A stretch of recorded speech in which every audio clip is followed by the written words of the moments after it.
Bonsoir à tous et bienvenue dans votre journal. Ce soir, la rédaction accueille El Mamouni Mohamed Nassur, porte-parole du Grand Cadi. Bonsoir. Bonsoir. Alors, une réunion s'est tenue ce matin, réunissant les cadis de Mayotte à l'ordre du jour notamment et suite aux attentats à Paris, la radicalisation, cette problématique et les moyens à mettre en œuvre pour prévenir ce phénomène. Avec nous également Pierre Bellucci. Bonsoir Pierre. Bonsoir Amina, bonsoir à tous. Alors, depuis vendredi, la France a basculé dans l'état d'urgence. Une France meurtrie et qui, depuis vendredi, est officiellement en guerre. Vous nous en direz davantage tout à l'heure. Mais d'abord, voici les titres de ce mardi 17 novembre. Hier, le président de la République, François Hollande, a tenu un discours historique et solennel devant l'ensemble des parlementaires du pays. Parmi les annonces phares, la Constitution, fondement de notre République, va être modifiée afin notamment d'y inclure l'état d'urgence. Explication dans votre journal. Le ministre de l'Intérieur Bernard Cazeneuve a annoncé la dissolution des mosquées illégales qui poussent certains fidèles à la radicalisation. Nous sommes donc partis à la rencontre des représentants religieux du département afin de comprendre dans quelle mesure Mayotte est également concernée. Depuis quelques mois, des jeunes de la commune de Bandrabois utilisent des vidéos pour faire passer des messages. Ils ont créé la Mafumbouni TV, une chaîne YouTube sur laquelle ils proposent des parodies d'hommes politiques mahorais. Rencontre avec des jeunes engagés pour qui l'humour est devenu un moyen de faire avancer leur département. Et c'est avec cette importante opération de police que nous allons ouvrir cette édition. Une opération qui a eu lieu tôt ce matin, ce mardi 17 novembre à Saint-Denis de la Réunion. Un mineur de 16 ans originaire de Mayotte, soupçonné de radicalisation, a été interpellé. Sans avoir opposé de résistance, il a été conduit au commissariat de la rue Malartic à Saint-Denis. Il y a quelques semaines, en effet, il s'était retranché sur lui et avait menacé de se faire sauter avec sa maison.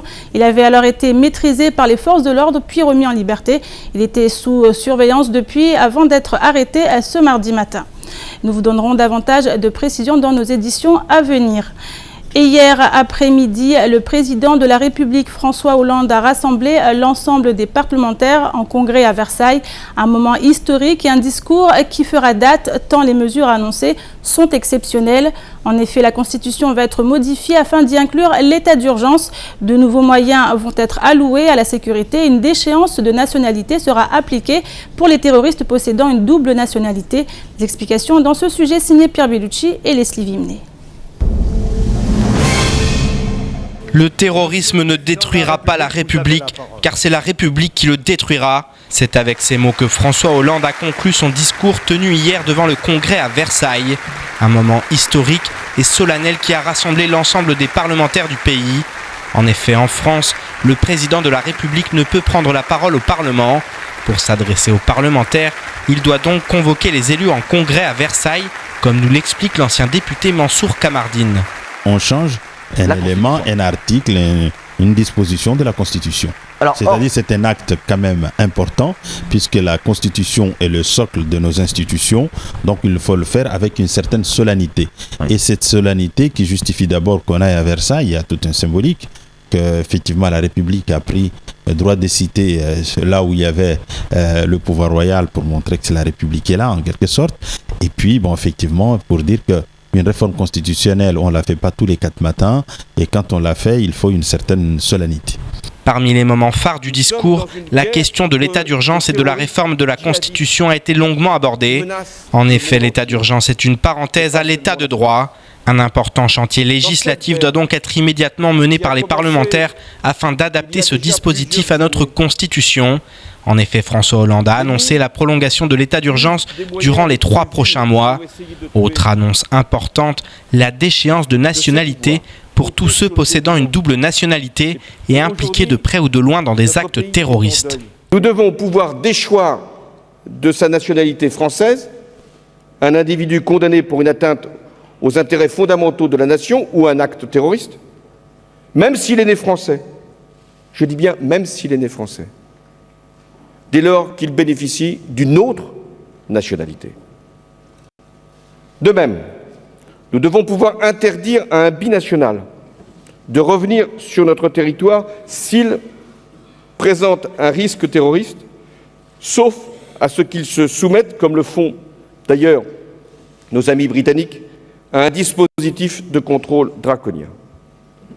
Nous devons pouvoir expulser plus rapidement les étrangers qui représentent une menace d'une particulière gravité pour l'ordre public et la sécurité de la nation.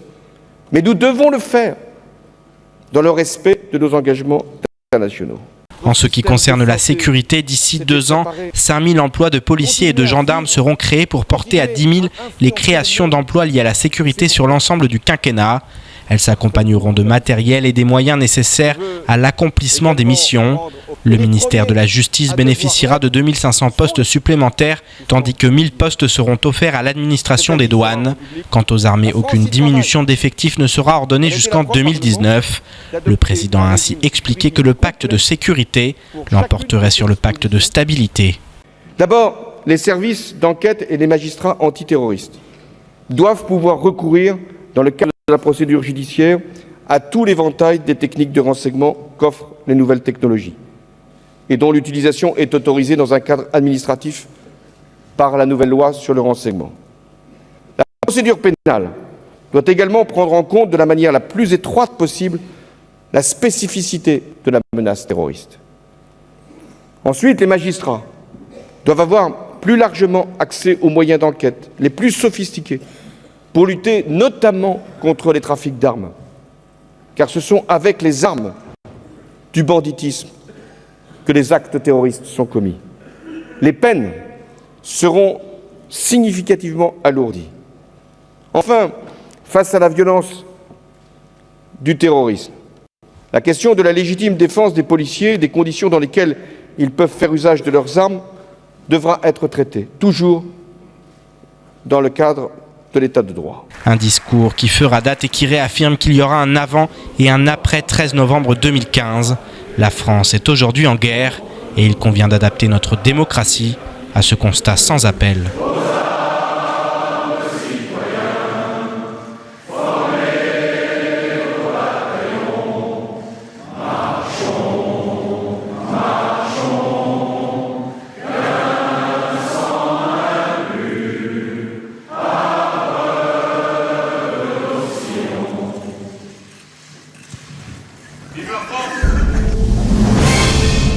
Les attentats de vendredi sont aujourd'hui dans tous les esprits et tout le monde s'accorde sur un point. La France est en état de guerre. Difficile cependant de qualifier ce conflit tant celui-ci est inédit, ce qui bien sûr suscite de nombreuses interrogations. Doit-on ici parler de Troisième Guerre mondiale ou encore qui sont les alliés et les ennemis de la nation? Ce matin, le sénateur Tani ainsi que le professeur d'histoire-géographie Yann Durosa ont donné leur avis sur la question. On les écoute lors de la matinale de Kwesi. Moi, ce qui me faisait craindre une troisième guerre mondiale ou l'équivalent, c'était que la Russie et les autres puissances ne parlent pas d'une seule et même voix. Ce n'est toujours pas gagné, mais à partir du moment où tout le monde s'accorde pour dire qu'il y a une menace, et cette menace, il faut l'éradiquer. Peut-être une guerre mondiale dans la mesure où ça touche plein de pays de la planète, mais pas dans le sens de fronts. Déjà, c'est deux pays qui s'opposent parce que Daesh n'est pas un pays. Non, on rentre dans une nouvelle ère des relations internationales. Ouais. On n'est plus avec des États constitués comme la Première Guerre mondiale ou la Seconde Guerre mondiale. Ouais. On rentre sur des groupuscules. On a Daesh en Syrie, on a le Al-Qaïda au Maghreb islamique, on a sur toute la frange sahélienne, on a Boko Haram au Nigeria. Donc on rentre sur une guerre asymétrique, c'est-à-dire avec deux parties complètement différentes, et on n'est plus dans l'état de guerre comme classique auparavant, Première Guerre mondiale, Deuxième Guerre mondiale, ou même les guerres de décolonisation qu'on a pu se trouver, comme la guerre du Vietnam ou la guerre d'Algérie. Et comme à chaque mardi, de nombreux cadis du département se sont réunis au sein du conseil départemental aujourd'hui. Mais avec les événements qui se sont produits ce week-end, cette rencontre poursuivait plusieurs objectifs. En effet, les représentants religieux du département ont beaucoup échangé sur les attentats et sur les dispositions à mettre rapidement en place pour lutter contre tout risque de radicalisation. Un sujet signé Abbas Alidi, Pierre Bellucci et Leslie Vimné. Cette réunion hebdomadaire revêtait un caractère tout particulier suite aux attentats terroristes qui ont frappé Paris ce vendredi. En effet, les représentants religieux du département ont tenu à envisager la suite à donner à ces événements. comme nous l'explique le secrétaire général du Grand Cadi. L'objet de cette réunion, d'abord, c'est le bilan de ce qui s'est passé pendant les 3 jours depuis les attentats de Paris. Et puis voir aussi comment demain on va se mobiliser. Nous comptons, nous les Cadis, nous comptons participer à la minute de silence demain. Mais nous comptons aussi appeler toute la communauté religieuse de Mayotte pour y participer. Montrer sa solidarité avec la métropole tout en pensant aux moyens à mettre en œuvre pour protéger la population. Autant de sujets graves évoqués lors de cette réunion au sommet entre les représentants religieux mahorais. Nous, justement, je d'ici, ça fait ce jour d'ici, namna tuzipangao na namna rutsobingao prevention ne kanza no kufete yani hifadhi ya wanadamu ritihar mahifadhi nabo rusumia mugumba karzoka dwa sitube rusumia mugumba rere pe mafundi na maimamu walumone maurede namna rizipangao wana. Pour le deuxième adjoint au Grand Cadi, Mayotte n'est pas épargnée par les risques de radicalisation. Les frontières du département sont d'une porosité qui n'est plus à démontrer, et cela a le don d'inquiéter les représentants religieux.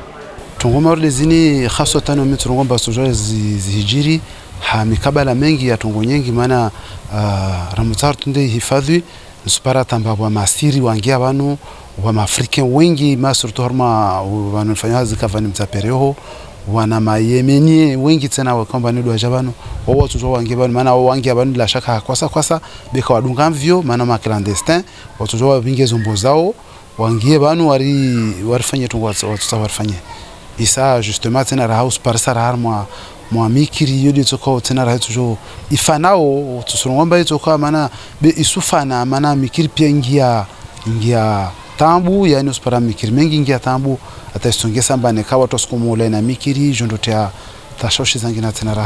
Les différences de pratique de la religion musulmane liées à la multitude de fidèles sur le département sont sujettes à inquiétude. Les Cadis en sont pleinement conscients et s'apprêtent donc à agir afin que l'islam de tolérance pratiqué à Mayotte le soit dans l'ensemble des mosquées du département. Et à Mayotte, des dizaines de mosquées sont construites chaque année. Problème, toutes ne le sont pas de manière légale.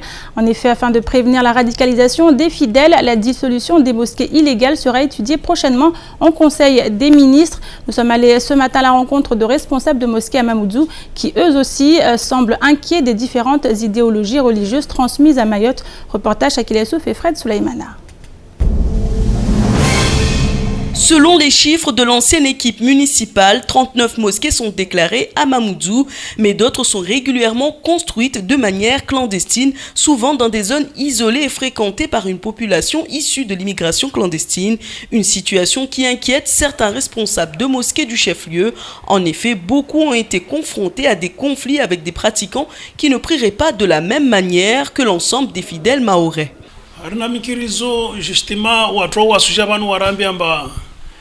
Vanu wao wasu rifasiria de Qur'ani ne de harna Qur'ani kawasina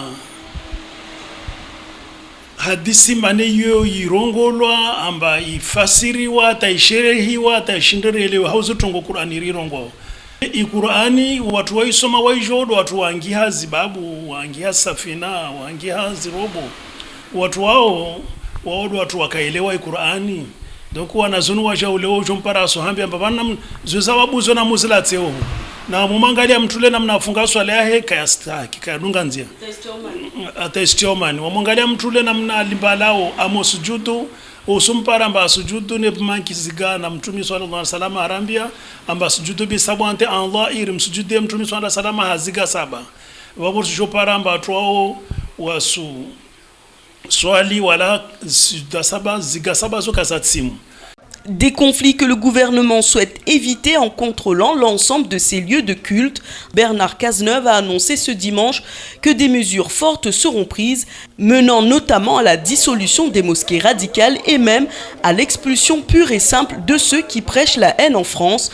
Des mesures que le responsable de la mosquée de Bobocan estime bienvenues afin de connaître les messages qui sont diffusés dans ces mosquées, notamment celles isolées des villages. Non, il n'y en a pas de danger. Le problème, même s'il y en a une mosquée mosquées qui sont causées clandestinement, ça c'est vrai, c'est pas bien. Mais s'ils sont respectueux, ils ont la science, la vraie science religieuse, il n'y a pas de problème. Mais le seul problème, c'est qu'ils ont construit une mosquée sans autorisation clandestinement.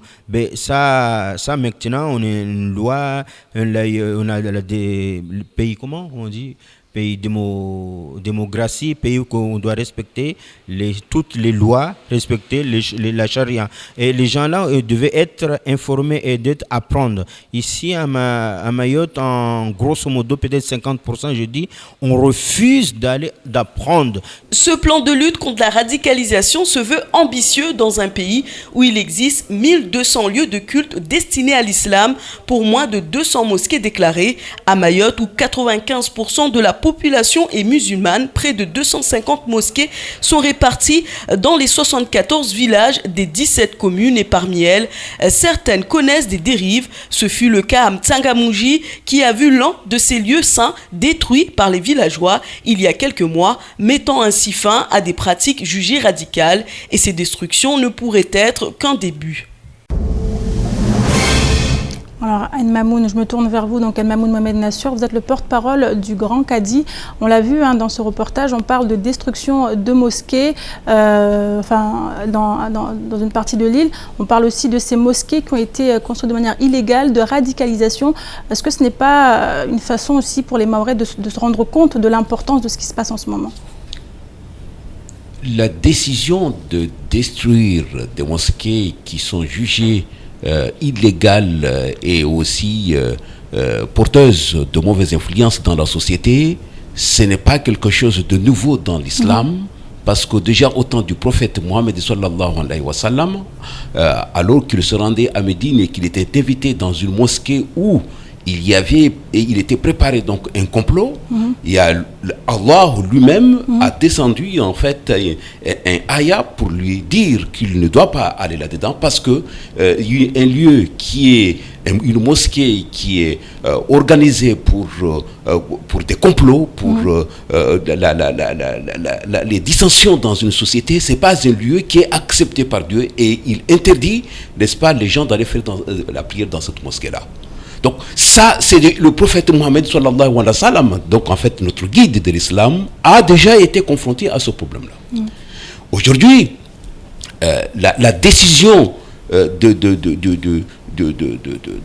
la République, n'est-ce pas, d'apporter les moyens qu'il faut pour lutter contre le djihadisme négatif, qui est le radicalisme, qui est on a vu en fait leur expression, est tout à fait conforme à l'islam, ce n'est pas du tout opposé. Et si, nous ici à Mayotte, maintenant j'arrive à Mayotte pour que finalement les gens comprennent, parce que la population en fait le comprend, puisque déjà vous l'avez bien vu dans le reportage, il y a la population de Mtsangamouji qui a décidé de détruire une mosquée qui était porteuse, n'est-ce pas, de mauvaises influences, de la dissension dans le village. Donc ils étaient complètement en harmonie avec la décision divine. De la même manière que la population de Djoumounié ont décidé il y a 2 jours, n'est-ce pas, aussi de détruire un lieu, n'est-ce pas, dans lequel on faisait donc de la prière et qui n'était pas destiné du tout à cette pratique-là. Ils sont complètement aussi dans cette ligne-là. C'est vrai que nous allons en fait aller nous rendre compte exactement des éléments d'information. Mais je voulais mettre le cadre juridique, n'est-ce pas, donc de l'islam, que l'islam ne s'oppose en aucun moment à la destruction des lieux de culte qui sont jugés inadaptés, qui sont jugés comme étant porteurs de dissensions, qui sont jugés comme étant des lieux où les gens fomentent, n'est-ce pas, donc des complots ou des choses finalement qui peuvent désorganiser la société. Ça, c'est un premier point fondamental. Le deuxième point fondamental, c'est que nous, au niveau de ce que nous sommes en train de prendre comme mesure par rapport à ce qui se passe, la première des choses, ça sera ça, c'est que nous allons inventorier l'ensemble de ces lieux où on a développé des lieux, n'est-ce pas, donc de prière, alors qu'ils ne le sont pas. Parce que, en prenant le problème des Djoumouniers, je veux le clarifier, même s'il n'y a pas tous les éléments, mais il y a un des cadis qui était déjà, nous allons aller prendre des éléments de formation. C'est quoi l'historique? C'est un monsieur qui arrive des îles à côté, d'Anjouan, et qui est proposé et qui semble savoir lire le Coran et à qui on a proposé, n'est-ce pas, donc d'enseigner les enfants. Rien que d'enseigner les enfants, on lui a donné ce lieu-là pour l'enseignement du Coran. Mais dans le temps, il a tout simplement institué ce lieu-là, qui est donc destiné à l'enseignement, à un lieu donc de prière, au lieu d'encourager les enfants, les jeunes finalement avec qui il était à aller à la mosquée, il les tenait là. C'est vrai, ça arrive dans nos rites, n'est-ce pas, quand on tient une assemblée donnée et que l'heure de la prière est dépassée, d'organiser de prière. Mais c'est exceptionnel. Donc ce lieu-là qui a été détruit hier, ce n'est pas une mosquée. C'était un lieu d'enseignement qui a été détourné de son objectif. Alors pour parler de l'enseignement... C'est extrêmement important. Encore pire, ce qu'il y a encore l'autre faute qui a été dite, n'est-ce pas, donc dans le Coran, n'est-ce pas, c'est que le monsieur a poussé les enfants à sur deux choses extrêmement graves. La première, c'est d'insulter, d'attaquer les anciens imams des mosquées qui les ont désertés en les considérant comme des mauvais lecteurs, n'est-ce pas, du Coran. Ça attise la haine entre les gens. Deuxième chose, ils sont allés jusqu'à pousser le jeune à ne pas consommer un certain nombre de denrées qui ne sont pas interdites, n'est-ce pas, par la religion, notamment la papaye, la consommation de la papaye. Donc, il y a des choses bizarres. Et nous, aujourd'hui, à Mayotte, nous ne pouvons plus accepter ce genre de dérive. Et nous allons en principe nous y employer avec les autorités qui sont derrière nous. Le préfet est complètement derrière nous dans cette opération-là. Le conseil général l'est aussi. Eh bien, nous allons nous y employer pour protéger notre territoire. Donc là, on revient sur la question de la formation de ces enseignants d'école coranique. Oui, je disais déjà sous ces antennes qu'il y avait nécessité, et je l'ai dit ailleurs aussi, de mettre en place un organe que j'appelle l'ordre de Zélama pour pouvoir filtrer complètement les espaces religieux dans lesquels on fait nos pratiques, on développe nos pratiques, pour qu'on puisse savoir, même dans les madras, dans les écoles coraniques, qu'est-ce qu'on enseigne. Ça veut dire qu'en fait, il y a des référentiels qui doivent être positionnés de façon à ce que les enseignants s'y attachent pour, en principe, le développement l'animation pédagogique qu'ils développent avec nos enfants. Il faut que jusqu'au sommet de l'État, nous sachions exactement ce qu'on enseigne à nos enfants. Et ça veut dire quoi? Ça veut dire nous allons aussi dans ce côté-là. Rapidement, l'ordre va être mis en place. Nous allons inventorier l'ensemble des gens qui interviennent dans ces enseignements-là pour que finalement on évalue leurs compétences et leurs connaissances finalement dans la matière où ils se positionnent pour qu'ils soient en conformité avec les règles qui sont celles de nos rites pratiqués ici d'islam tolérant chafiite. Merci beaucoup El Mamoun. Maintenant Pierre, justement en intervention, après ce que vient de dire El Mamoun, on parle de cette guerre, de cette radicalisation qu'il faut combattre. On rentre dans une nouvelle forme de combat, on va dire. On se bat contre qui clairement? Ben écoutez, on se bat contre un fantôme en fait, on se bat contre des fantômes, une armée de fantômes. L'État islamique n'existe pas en tant que tel, ce sont des individus. Alors effectivement, il y a des camps d'entraînement, il y a des bases, mais bon, il se trouve quand même que voilà, on ne les connaît pas vraiment. Alors on bombarde parfois, mais c'est quand même très très très compliqué. Et voilà, donc c'est une guerre un peu à part qu'on n'a jamais connue. C'est pour ça qu'on disait Troisième Guerre mondiale. On ne sait pas qui sont nos alliés. Alors on sait tout de même qu'actuellement la Russie attaque également et bombarde. On sait également qu'il va y avoir une rencontre entre Vladimir Poutine, entre le président américain Barack Obama, également avec le président de la République française François Hollande. Voilà, il va y avoir cette réunion. On ne sait pas exactement ce qu'il en est actuellement. On sait que voilà qu'on est dans un état de guerre, qu'on va toucher à la Constitution tout de même, ce qui la base de notre République. Ça pose aussi beaucoup de questions. Faut-il changer de République? Faut-il passer à la 6e République? On risque d'attaquer des libertés. Donc voilà, on va voir un peu comment ça va se passer, notamment au Parlement. Qu'est-ce qui va être dit? Qu'est-ce qui va être fait? Quelles lois vont être adaptées? On veut faire entrer l'état d'urgence dans la Constitution. C'est quand même compliqué. Ça va impliquer beaucoup de choses. Voilà, on est un peu dans on est dans un moment d'histoire pour notre pays et aussi pour le monde, parce que vraiment ces attentats ont marqué et ont fait réagir peut-être plus encore que ça a été le cas au 11 septembre et en septembre 2001 et en janvier, parce que là on se rend compte que ça y est, la guerre est déclarée, elle existait. Nous en tant que Français, nous attaquons aussi, nous avons bombardé à plusieurs, nous étions en guerre, mais là aujourd'hui les attaques nous touchent tellement profondément, tellement dans notre chair. Voilà, Paris, la ville lumière, la capitale de la France, qu'aujourd'hui la guerre est déclarée officiellement et il va y avoir des mesures, alors lesquelles on va voir dans les prochains jours ce qui va en être. Merci beaucoup Pierre, et on continue cette édition. La Cité des métiers organisait elle ce matin 2 événements en parallèle. Tout d'abord une réunion avec les conseillers qui interviennent au sein de l'organisme pour faire un bilan d'étape et pour leur présenter la nouvelle salle de visioconférence. Une matinale d'information destinée aux employeurs et s'est également tenue pour les sensibiliser sur les dispositifs d'aide à l'emploi. Un sujet signé Shakila Issouf, Pierre Bellucci et Fred Souleymana.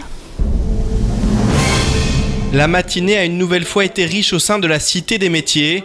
2 événements importants s'y tenaient parallèlement, comme nous l'explique le directeur de l'organisme. Alors la matinale se passe très bien puisque nous avons 2 activités en parallèle, notamment la matinale organisée par le Pôle emploi à l'intention des employeurs, mais aussi une réunion avec les conseillers qui interviennent à la Cité des métiers pour faire un bilan d'étape dans la perspective du passage de la Cité des métiers devant le comité de labellisation à Paris qui se tiendra en décembre. Nous avons présenté à nos partenaires le bilan de nos 2 années de fonctionnement pour qu'ils sachent comment ça s'est passé, quels sont les résultats, et puis voilà, pour aussi les associer à cette étape liée à la labellisation. Au-delà de cette réunion bilan, Pôle emploi organisait une matinée d'information à destination des employeurs. 50 entreprises ont été choisies afin notamment de démocratiser un certain nombre de dispositifs d'aide à l'emploi. Alors ce qu'il faut savoir, c'est que Pôle emploi, dans ses missions propres ou assignées, il y a une mission que tout le monde repère, c'est l'accompagnement des demandeurs d'emploi. Nous avons pourtant une mission principale qui consiste à accompagner les entreprises dans leur démarche de recrutement. Cette mission-là n'est pas très connue ou pas suffisamment. Donc on a choisi de faire venir les entreprises pour leur confirmer que cette mission est bien la nôtre. On est là pour les accompagner dans leur démarche de recrutement. Et après, parce qu'il peut y avoir des moments difficiles financièrement parlant, on va profiter pour leur présenter les mesures, ça veut dire les aides que l'État mobilise pour permettre à ce que ces entreprises recrutent de manière plus facilitée. Pour de nombreux chefs d'entreprise ou encore présidents d'associations, cette réunion a été des plus bénéfiques. Les voilà désormais mieux armés pour user de toutes les aides à l'embauche qu'offre l'État. Bien sûr, par rapport à l'information qu'on a eue aujourd'hui, bien sûr, ça peut nous inciter à embaucher parce qu'en fait, il y a même ce qu'on appelle qu'on peut faire un contrat, c'est-à-dire on peut préparer la personne à qui on veut embaucher pendant 3 mois, faire une formation qui sera prise en charge par l'État. Donc, ce qui nous permettra, c'est-à-dire à la personne donc, de se préparer activement et à nous aussi de voir pendant cette période-là, de voir qu'est-ce qu'il peut nous apporter. En même temps, c'est pour le jeune en lui-même, il s'acquiert une expérience et pour nous, on voit par rapport à nos besoins ce qu'il peut nous apporter. Bien sûr, donc ça peut que nous inciter dans l'avenir à embaucher. Une nouvelle journée bénéfique au sein d'une cité des métiers qui en 2 ans d'existence a beaucoup évolué. En moyenne, 43 personnes se rendent chaque jour sur place dans le cadre de l'élaboration de leurs projets professionnels, ce qui représente près de 9000 personnes sur l'année 2015. Seul frein, l'organisme se trouvant à Mamoudzou, une grande partie de la population ne peut s'y rendre. L'achat d'un bus pour faire venir des visiteurs de toute l'île est donc envisagé, afin de faire véritablement de cet organisme un outil au service du plus grand nombre. Je vous propose maintenant de faire un petit tour d'horizon du reste de l'actualité de ce mardi 17 novembre. C'est tout de suite dans l'actualité en bref. AB Aviation est une compagnie aérienne qui possède son siège social aux Comores. Toutes les compagnies de l'Union des Comores payent chaque mois aux autorités une redevance obligatoire pour obtenir le droit de voler. Or, AB Aviation n'aurait pas payé sa contribution depuis 2012 et la dette s'élèverait aujourd'hui à 250 millions de francs comoriens, soit environ 500 000 €. Face à la situation et la compagnie ne pouvant s'acquitter de la somme, il avait donc été décidé de stopper les liaisons le temps de mettre tous les problèmes sur la table. AB Comore a ainsi perdu son CTA, certificat de transport aérien. De son côté, la compagnie dément catégoriquement certaines informations. En effet, elle se serait bien acquittée de ses redevances et qui plus est par chèque, pouvant ainsi démontrer sa bonne foi. Il semblerait que la concurrence sur la ligne Mayotte-Comore dérange, mais il n'aura fallu que peu de temps pour lever le problème. Les vols intérieurs ont donc repris dès vendredi, mais l'aviation civile française ne travaillant pas le week-end, il aura fallu attendre lundi pour retrouver les autorisations de vol. Les voyageurs de Mayotte ont ainsi été ramenés en juin par AB Aviation, la compagnie EWA devant les acheminer lundi sur le département. Le mauvais temps n'aura finalement pas permis le voyage et c'est la compagnie comorienne qui s'en est chargée mardi. C'est donc un contentieux concurrentiel qui aura cloué les avions au sol, générant ainsi un grave préjudice, tant pour les voyageurs que pour la compagnie. Le ministère de l'Outre-mer a annoncé l'adoption vendredi à l'Assemblée nationale de plusieurs amendements dans le cadre de l'examen du projet de loi de finances 2016. L'aide fiscale à l'investissement en faveur du logement social et du secteur productif est prolongée jusqu'en 2020 dans les départements et régions d'Outre-mer. Ainsi, à compter de 2018 et jusqu'en 2020, dans les Drom, le nouveau crédit d'impôt investissement sera progressivement étendu. Ce mécanisme est plus simple et plus avantageux que la défiscalisation classique puisqu'il procure une aide située entre 38 et 40% du coût des investissements réalisés. Il sera tout d'abord généralisé dans le secteur du logement social avant d'être progressivement étendu à un nombre plus important d'entreprises, secteur productif. Cette extension progressive se fera à condition qu'un dispositif de préfinancement efficace soit mis en place par la BPI dans ce secteur, à l'image de ce que fait la Caisse des dépôts et consignations dans le secteur du logement. Enfin, les députés ont adopté l'amendement du gouvernement qui exempte les programmes de logement financés en prêt locatif social d'une clause de 5% de subvention publique, jugée à la fois bloquante et peu justifiée par les socioprofessionnels. Ce dispositif, s'il présente des avantages, reste cependant loin de celui réclamé par le MEDEF, à savoir une exonération des impôts sur les sociétés et les revenus pendant 5 ans. Malgré la dissolution des syndicats pour la fusion avec le CIDEVAM 976, la collecte de déchets ménagers sur le département reste un problème récurrent. En effet, dans nombre de communes comme Dembéni ou Bandrélé, cela fait plusieurs semaines que des dysfonctionnements sont apparus et que les ordures ne sont plus ramassées. Pour pallier l'absence de camions compacteurs, les employés municipaux se chargent du ramassage des déchets sur camions plateaux pour les emmener au quai de transfert. Cette tâche incombe normalement au CIDEVAM qui reconnaît des problèmes de fonctionnement dus au manque de matériel. En effet, 3 millions d'euros ont été investis pour des camions devant arriver courant 2015, mais qui ne seront livrés que début 2016. Pendant ce temps, les déchets s'accumulent dans les bacs, faute d'engins équipés de vérins hydrauliques de levage en panne pour la plupart, les éboueurs du CIDEVAM n'étant pas autorisés à charger des camions plateaux. Le syndicat affirme cependant prendre toutes les mesures afin que tout rentre dans l'ordre le plus vite possible, à l'heure où son existence même est compromise par la loi NOTRe. Cette dernière rend en effet obligatoire la collecte et le transfert des déchets par la communauté de communes.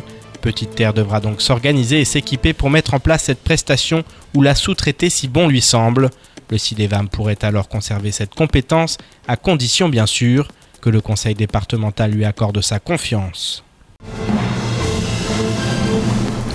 Et pour finir, cette initiative très originale, depuis plusieurs mois, un groupe de jeunes acteurs amateurs de Bandrabois a créé Mafumbuni TV, une chaîne YouTube où ils imitent les politiciens du département. Leurs vidéos sont vues et téléchargées par de nombreux internautes et tout le monde se souviendra de leurs vidéos où ils parodient Saïd Hamadi Raos après l'élection du président du conseil départemental, Swabadine Ibrahim à Ramadani. Ainsi, grâce à Mafumbuni TV, ces jeunes ont créé un espace d'expression libre pour faire avancer leur commune à leur manière. Reportage Akila Youssouf et Leslie Vimné. Moussa Massavou, Poutou, Hadjmoko, Monsieur le maire de Bandrabois et bien d'autres politiciens sont imités par ce groupe de jeunes résidents à Bandrabois. Grâce à Mafumbuni TV, ces acteurs amateurs disent enfin avoir le droit à la parole. L'idée, c'est de dénoncer ce qui se passe dans la commune dans le but de faire avancer les choses. C'est pas juste critiquer pour le plaisir de critiquer, mais vraiment des critiques constructives. En fait, c'est vraiment une démarche participative. C'est tout le monde dit, voilà, on a vu telle chose qui s'est passée, ou il y a tel sujet, on aimerait que ça s'aborde. On fait des réunions, on s'organise, on décide, ben voilà, on va tourner sur cette thématique-là, et après, ça part comme ça. sijibiwa mana babo sikanarongo zangu moni kulaina kana moni spara kama sibitoa kama bani sirongwa tongo zangu zila moni Vani Kamwe, Machaka Mchaki qui maji hunu conseil général. Cette expression est reprise par bon nombre de téléspectateurs de Mafumbuni TV. L'ensemble des villageois de la commune de Bandrabois soutient et suit ces jeunes qui ont choisi de mettre leur talent d'acteur au service de l'humour, une manière de faire avancer les choses et d'évoquer les souffrances des Mahorais. Mina mwangalia wamefikiri mbali wa maana nsona tongoloka ambazo taporu zikia la taporu zuona. Donc wamina muzingalia nisujibiwa tena zaidi. Donc nsona mori tongo za nyengi zikasufanyishiha wao wamozi rongoa zukoli suvenuha esa zitia nguvu ya madomana. Na manufaa pia ne komine Bandrabois ne Mahorais kamili. Des jeunes qui ont envie de faire bouger les choses dans leur commune et sur l'ensemble de l'île, à l'image de cette imitation qui a fait le buzz sur les réseaux sociaux. A good cooker with look and look is beaucoup. Ça veut dire un cuisinier peut cuisiner sans regarder son livre. Leur scénario traite de tous les sujets qui touchent à la jeunesse de leur village, mais aussi de la politique à Mayotte. Ils produisent, réalisent et diffusent sur Internet leurs vidéos qui peuvent atteindre jusqu'à 7000 vues. C'est fier et rempli de projets que Tony M, le fondateur de Mafumbuni TV, nous explique pourquoi avoir choisi ce nom pour leur chaîne YouTube. Hira tele atu amba tele Mafumbuni yani wanatu mesoho amordisa amba mana tini Mafumbuni ruaeleze mana ine nsifikiri amba watu atendata katsoja na mana hali hono pia wakoja ya watu wakufua vanu yanu de mafumbu ya watu mama wafuao yale hule de ya mafumbu ya watu baba. Et c'est la fin de cette édition. Merci à vous de l'avoir suivi. Une édition que vous pourrez suivre en rediffusion sur notre site l'infocoesie.fr et sur OM5. Dans quelques instants, vous serez en compagnie d'Ornella Périne pour la météo. Retrouvez juste après l'invité du temps de parole, Tani Mohamed Soli, sénateur de Mayotte. Il était ce matin au micro de Patrick Millan. Et prochain rendez-vous avec l'information en radio demain dans la matinale avec le journal présenté par Pierre Bellucci. Bonne soirée à vous sur KTV.